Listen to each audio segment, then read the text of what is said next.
Hello, কি রে মায়া, কোথায় গেছিলিস? কখন থেকে ফোন করছি। আর বলিস না, বাসন মাজতে গেছিলাম। তুই তো জানিস এই সংসারে আমার কত কাজ, জীবনটা আর আগের মতো নেই রে। আজকে কি তা মনে আছে তো? কি আছে আজকে? আমি জানতাম তুই ভুলে যাবি। তোকে না কদিন আগে বললাম আজ সন্ধ্যেবেলায় কলেজের বন্ধুদের নিয়ে ওমেন্স ডে উপলক্ষে একটা গেট টুগেদার পার্টি করব। হাসালি তুই। আজকে সকাল থেকে একটু বসার সময় পাইনি, আর আমি যাব ওমেন্স ডে উপলক্ষে পার্টি করতে? ওসব আমার জন্য না রে। এখনো কত কাজ বাকি, শাশুড়িকে চা করে দেওয়া, রাতের রান্না। আমার মনে হয় আর যাওয়া হবে না।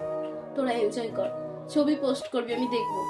বৌমা, ও বৌমা, শাশুড়ি মনে হয় ডাকছে, এখন রাখলাম, মনে হয় চা করতে বলছে। রাখি, পরে কথা হবে। হ্যাঁ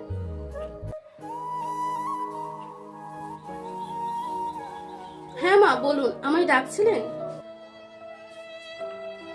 হ্যাঁ ডাকছিলাম। তা তোমার বন্ধু ফোন করেছিল, তা কি বলছিল? তেমন কিছু না মা, চাটা বসাই। আমি চা বসিয়ে দিয়েছি, তুমি বরং তাড়াতাড়ি রেডি হয়ে নাও। চা আবার ঠান্ডা হয়ে গেলে ভালো লাগবে না। তারপরে জমিয়ে বন্ধুদের সাথে একটু আড্ডা দিয়ে এসো। আজকে ওমেন্স ডে না কি একটা আছে না? কিন্তু মা, রাতের রান্নাটা? ওসব নিয়ে তোমাকে ভাবতে হবে না, আমি ঠিক রাতের রান্নাটা করে নেব। সত্যি মা, আমি যাব? হ্যাঁ অবশ্যই, তা নয়তো কি আমার মতন বাড়িতে বসে থাকবে? থ্যাংক ইউ মা, লাভ ইউ মা। আমি তাহলে এখনই রেডি হইনি, চাটা খেয়ে যাও। হ্যাঁ হ্যাঁ, আমি চাটা খেয়ে যাবো। থ্যাংক ইউ মা, থ্যাংক ইউ। পাগলি বৌমা।